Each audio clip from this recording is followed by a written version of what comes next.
Boa tarde, tudo bem com vocês?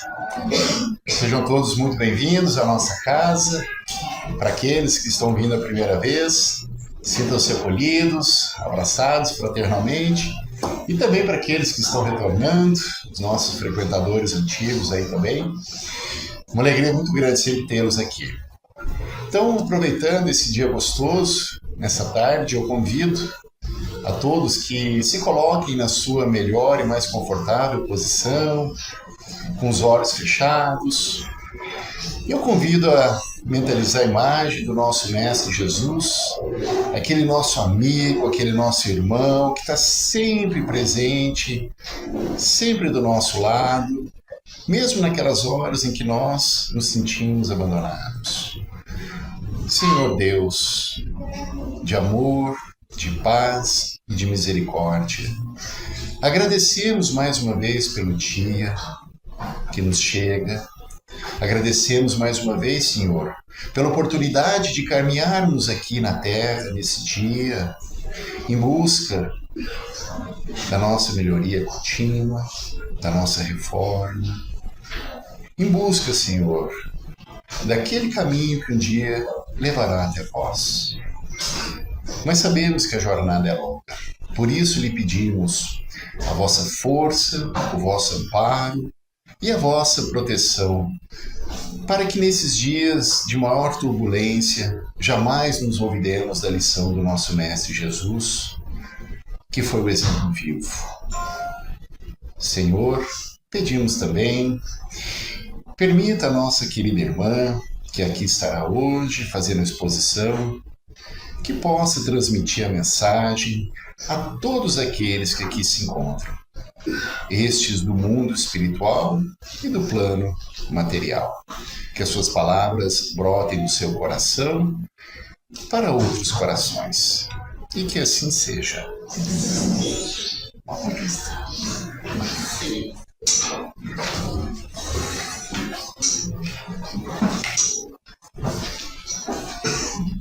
Uma boa tarde a todos, sejam todos bem-vindos e que a paz esteja com todos nós.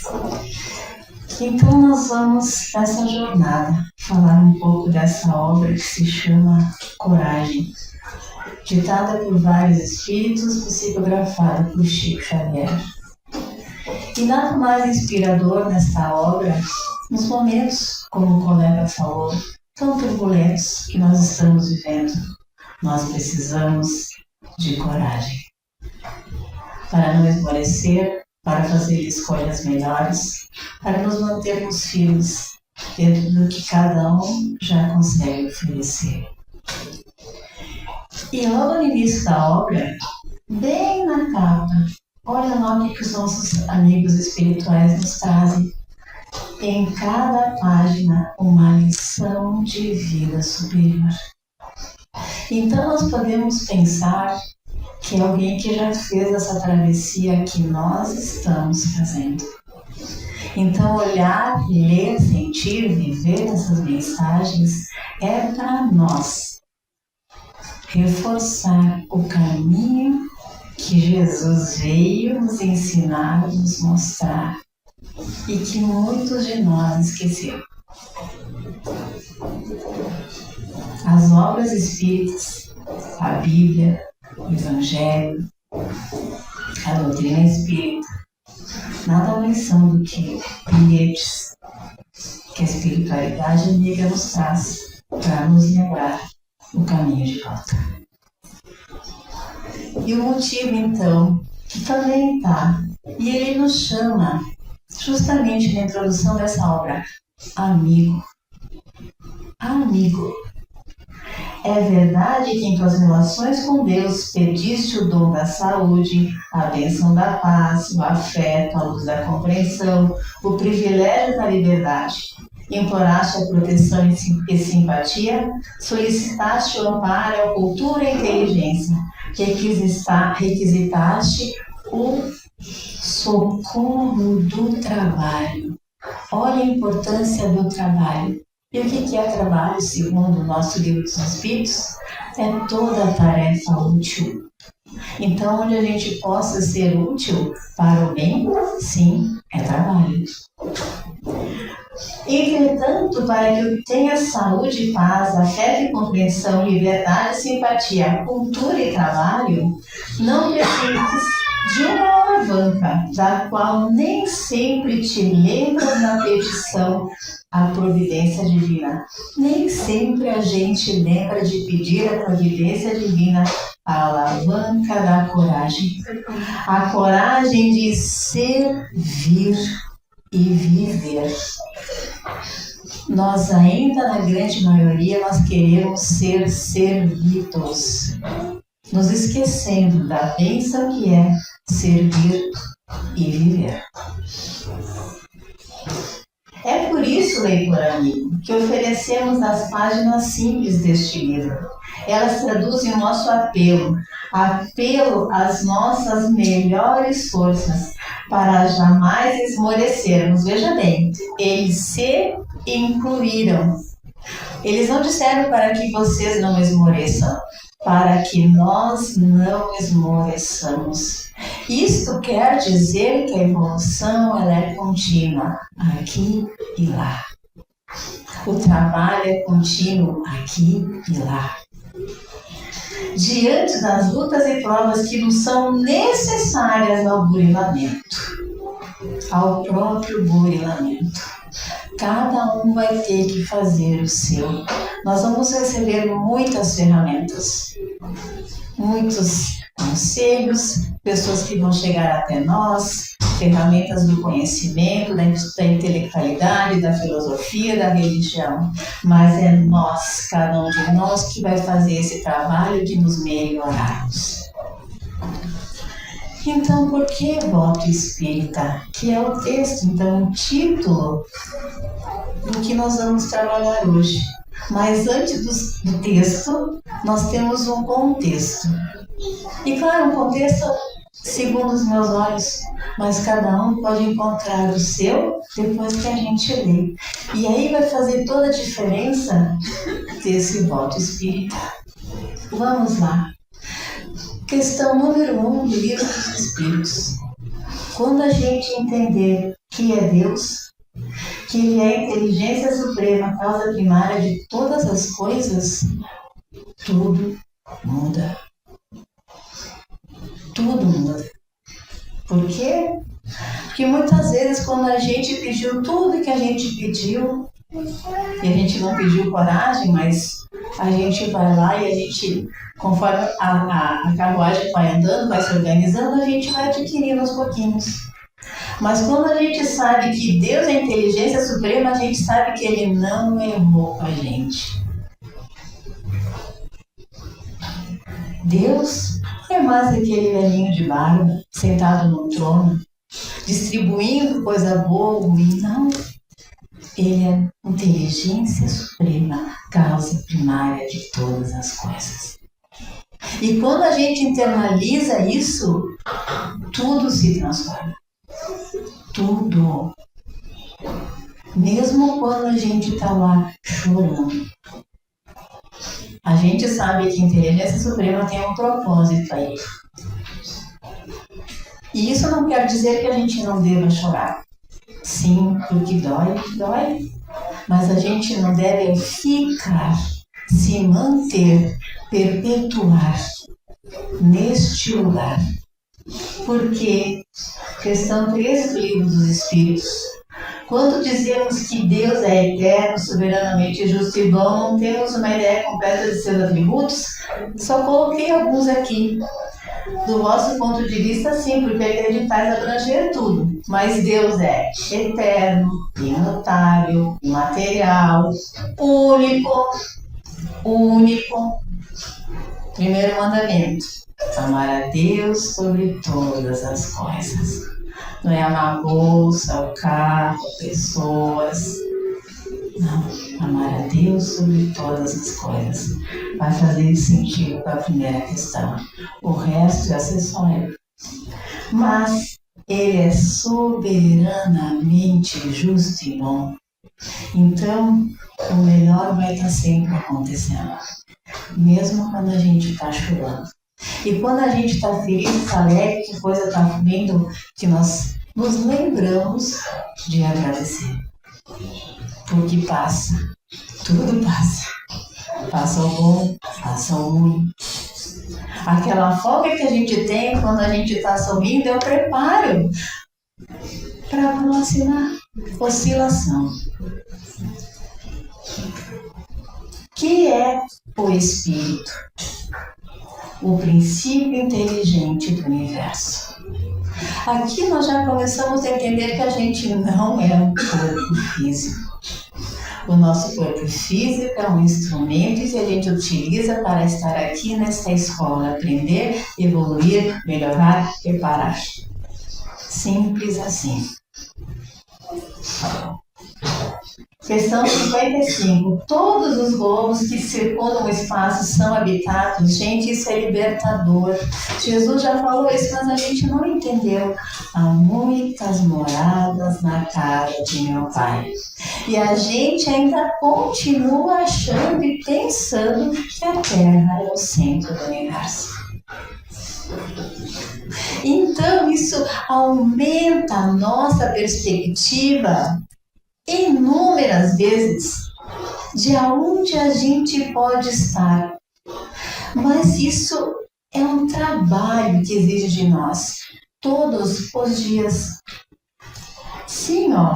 E o homem da terra está longe de ser, como supõe, o primeiro em inteligência, em bondade, em perfeição. Os espíritos têm fim? Gente, isso é mais libertador ainda. O nosso corpo físico, a Rosemary, cada um que está aqui vai morrer. O corpo físico vai morrer. A nossa carteira de identidade, CPF, certidão de nascimento, deu.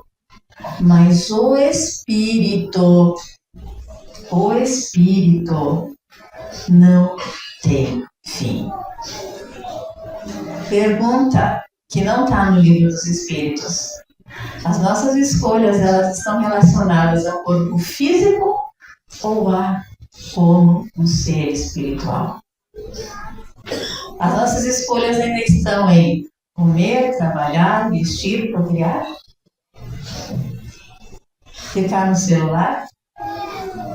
Ou nós já estamos tendo uma visão de longo prazo para o espírito que nós somos, que vai viver para sempre? Se está ruim, que escolha eu estou fazendo para a próxima encarnação, para a próxima década, para o dia de amanhã ser melhor?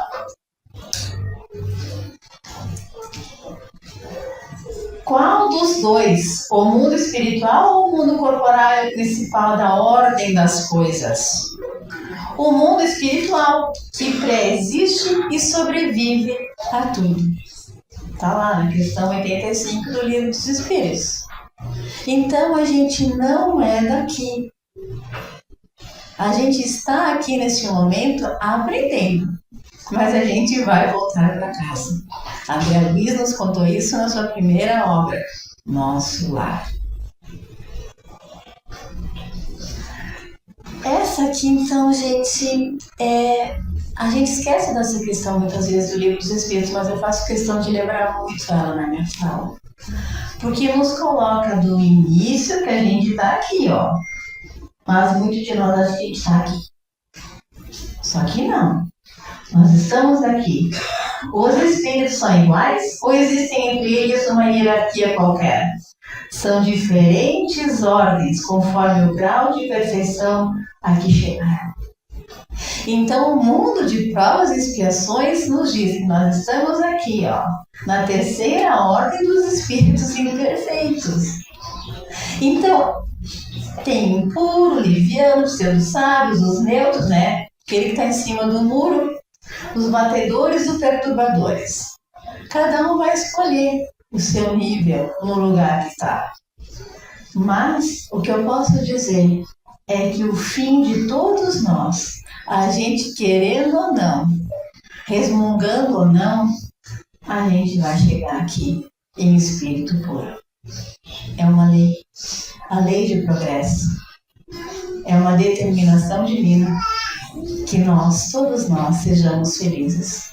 Mas nós precisamos fazer essa jornada que ninguém vai fazer por nós. Auxílio, sim, fazer por nós, né? Então, onde está escrita a lei de Deus? Na consciência. Se ela está escrita na consciência, então a gente já deveria saber ela de cor e salteado. Se a gente é um espírito que é imortal, que já foi criado nesse tempo. Mas então o que aconteceu nesse meio tempo? Que não vai. Vem a pergunta de Kardec na 621. Uma vez que o homem traz em sua consciência a lei de Deus, que necessidade haveria de lhe ser ela revelada? Ele a tinha esquecido e desprezado. Deus quis que ela fosse lembrada. Então vieram os precursores, veio todos aqueles espíritos que eram muito antes, Buda e companhia. Todos eles foram precursores, Sócrates, Platão. Eles vieram aos poucos despertar essa lei que a gente desprezou. Aí depois vieram os profetas. Bom, então ainda demorou mais para despertar? Não foi do todo.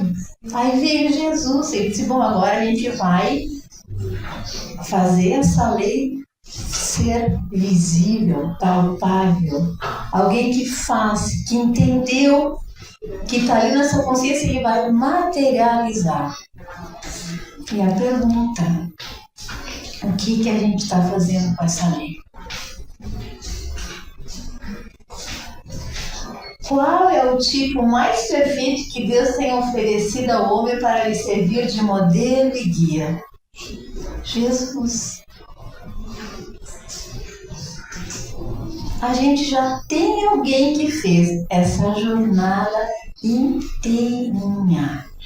Então, quando a gente está lá meio triste, que a gente não sabe o que fazer, que a gente tem uma decisão difícil para tomar, que a gente possa olhar para Jesus e o que ele fez. Eu tenho certeza que cada um de nós aqui que abriu o Evangelho, fizer uma pergunta e abrir o Evangelho, vai ter uma resposta fidedigna. Mas, muitas vezes, ela é indigesta para nós. Por que ela é indigesta? Porque ela vai ainda ferir o nosso orgulho, nossa vaidade, o nosso egoísmo. Porque a gente tem que perdoar 70 vezes 7. Porque a gente tem que fazer o bem a quem nos faz mal. Então é desafiador. Mas não tem outro caminho. É esse.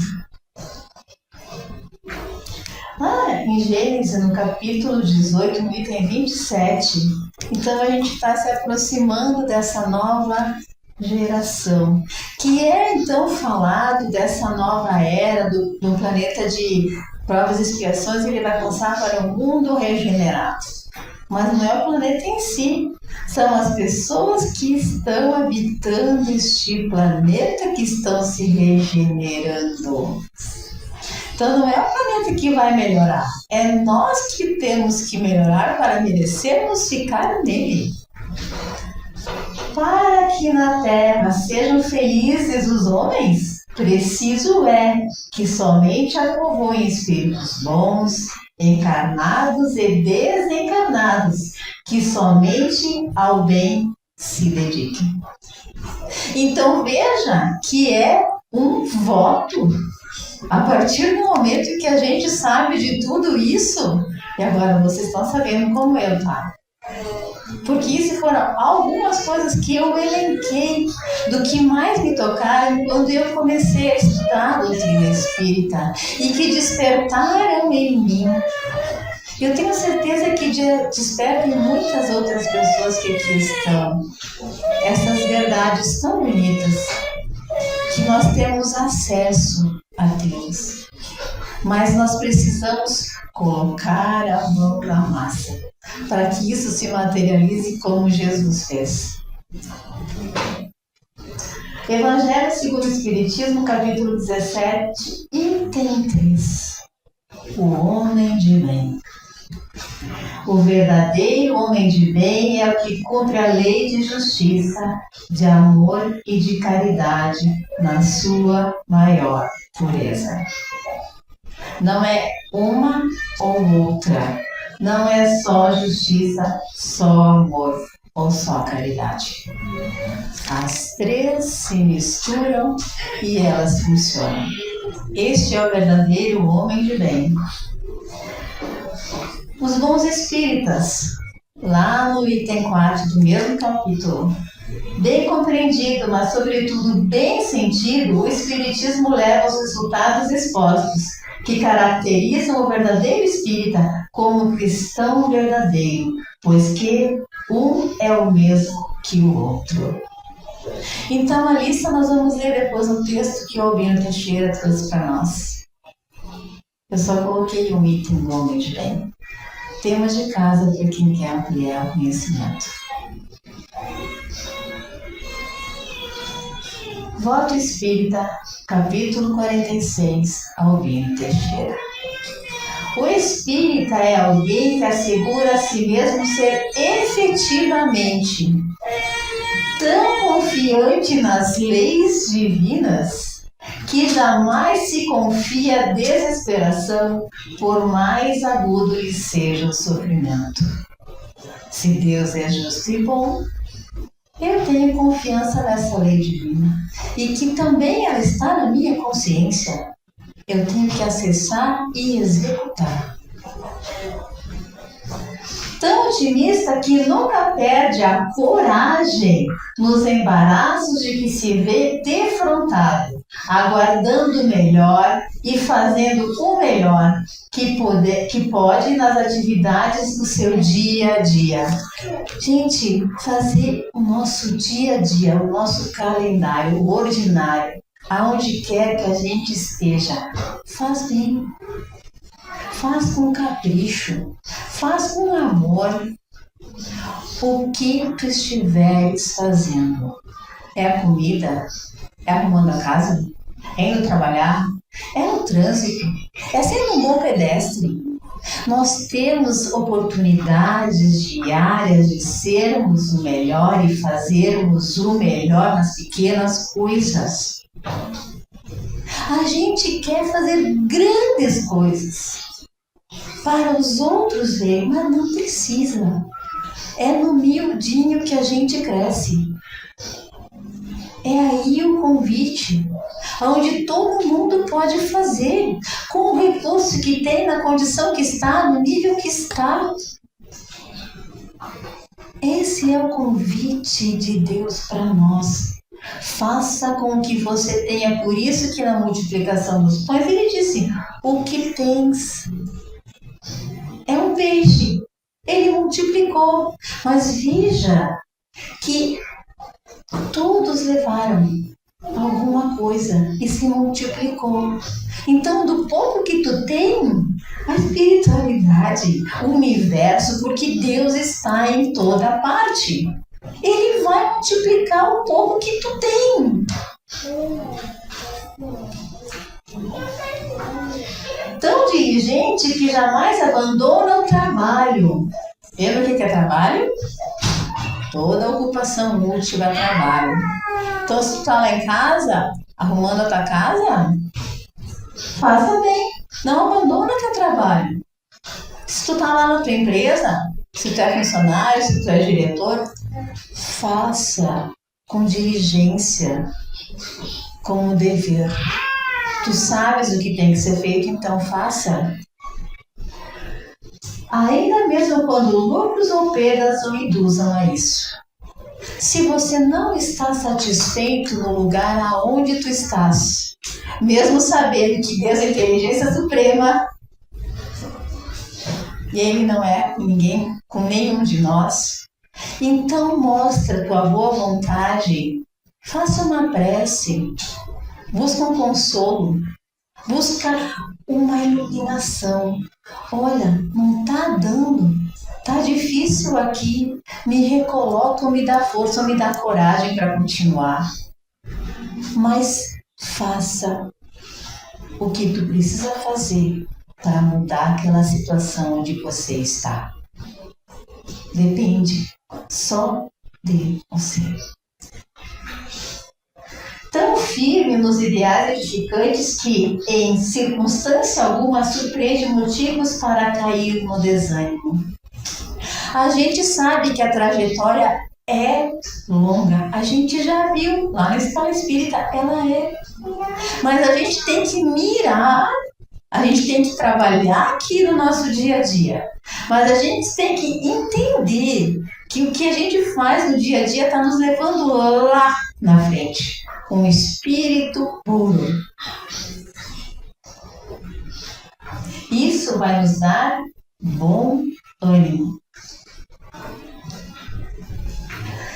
Tão conhecedor das próprias fraquezas que não encontra oportunidades ou inclinação para registrar as fraquezas dos outros. Gente, se a gente fizer uma análise como Santo Agostinho nos ensinou a fazer a todos os dias, fazer lá com quem que eu me desentendi, ou com, enfim, passa a régua no teu dia. Veja lá se tu fez tudo direitinho, como tu te propôs a fazer, sabendo o que tu sabe hoje. Se não, põe no dia seguinte da página da tua agenda que tu tem que ir lá se desculpar, fazer melhor. É assim que a gente vai crescendo, é assim que a gente vai melhorando e é assim que a gente vai entender que aquele irmão que está lá naquele lugar que a gente gostaria é porque talvez ele trabalhou mais do que nós. É porque em vez de ficar reclamando, ele trabalhou. Ele adubou, ele regou, ele podou, ele renunciou. Ele foi mais efetivo com o conhecimento que ele tem. Tão estudioso que não perde o mínimo ensejo para a aquisição de novos conhecimentos. Posso dizer que toda vez que a gente abre o Evangelho, a gente aprende uma coisa nova. Mesmo que aquela mensagem a gente já tenha lido uma dezena de vezes. Porque a gente vai compreender que todo dia a gente está um pouco melhor e deu um passo a mais. E aquele entendimento, ele vai chegar para nós de uma forma diferente. Até porque, lá na obra Pensamento e Vida, no capítulo 4, tem o título de instrução. E Emmanuel nos diz assim, ó: já se disse que 2 asas conduzirão o espírito humano à presença de Deus. Uma chama-se amor, a outra, sabedoria. Todos temos necessidade de instrução e de amor. Estudar e servir são rotas. Gente, são rotas. Olha de novo, Emmanuel trazendo para nós. Estudar e servir são rotas. Vocês percebem que não existe atrito entre a espiritualidade, que já fez muito? Eles têm uma sequência, uma concordância. Rota inevitável na obra de elevação. Estudar e servir. Tão realista que não alimenta qualquer ilusão a seu próprio respeito, aceitando-se hoje imperfeito. Aqui entra de novo a nossa escala espírita, aonde a gente está. A gente tem que entender. Aceitando-se hoje imperfeito ou desajustado, como talvez seja, mas sempre envidando o esforço máximo para ser amanhã como deve ser. Então, gente, não é porque a gente ainda está num mundo imperfeito de provas e expiações e que eu não vou me esforçar. É aí que eu tenho que me esforçar. É aí que eu tenho que fazer mais e melhor. Para quê? para atingir aquele nível, para voltar para casa, como o filho pródigo fez. Ele pediu herança, ele saiu longe do pai. Foi o que a gente fez. A gente se distanciou de Deus. A gente tirou Deus do centro e nos colocou lá. Só que a gente não sabe administrar porque é muito grande. Aí o que a gente escolhe? É só olhar para a nossa história. A história da humanidade. Então, voltar para casa é esse caminho do filho pródigo. E como que o pai recebeu esse filho pródigo? De braços abertos, feliz. E é o que Deus está esperando de nós. Tão entusiasmado ante a criação e a vida eterna que jamais permite venham dificuldades ou provações solopar-lhe a alegria de viver ou obscurecer-lhe o dom de servir. Veja, gente, não é porque tudo isso acontece, tá, que a gente não vai perder a alegria e que a gente não vai querer servir, porque a gente depende um do outro para chegar lá, para voltar para casa. O espírita, enfim, é alguém ciente de que Deus está ao lado de todos. Não é meu Deus. Não. Ele é Deus de todos nós, encarnados e desencarnados, independente da cor de pele, da classe social, da cidade, do lugar, do país onde a gente mora.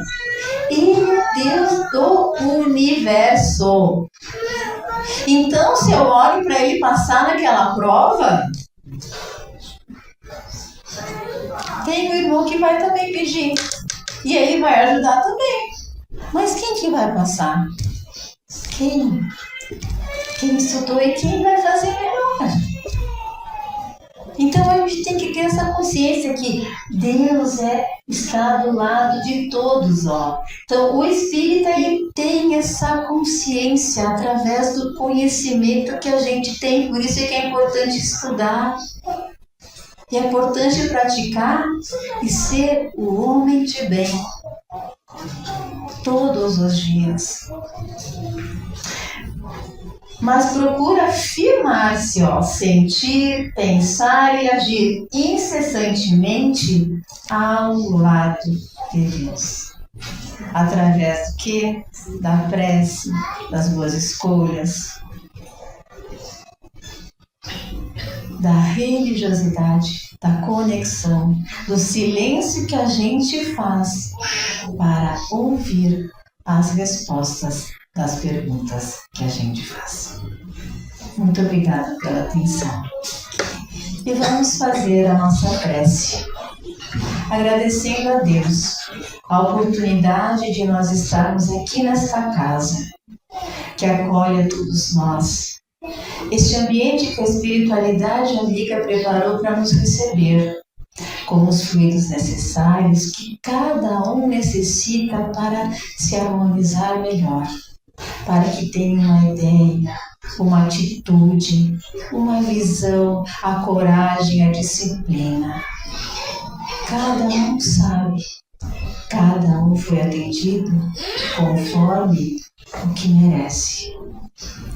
E sabendo que esse nosso irmão mais velho, Jesus, ele nos espera através do caminho que ele já nos ensinou, para que nós possamos segui-lo todos os dias, com coragem, com firmeza, com alegria, servindo e vivendo a cada dia o nosso melhor.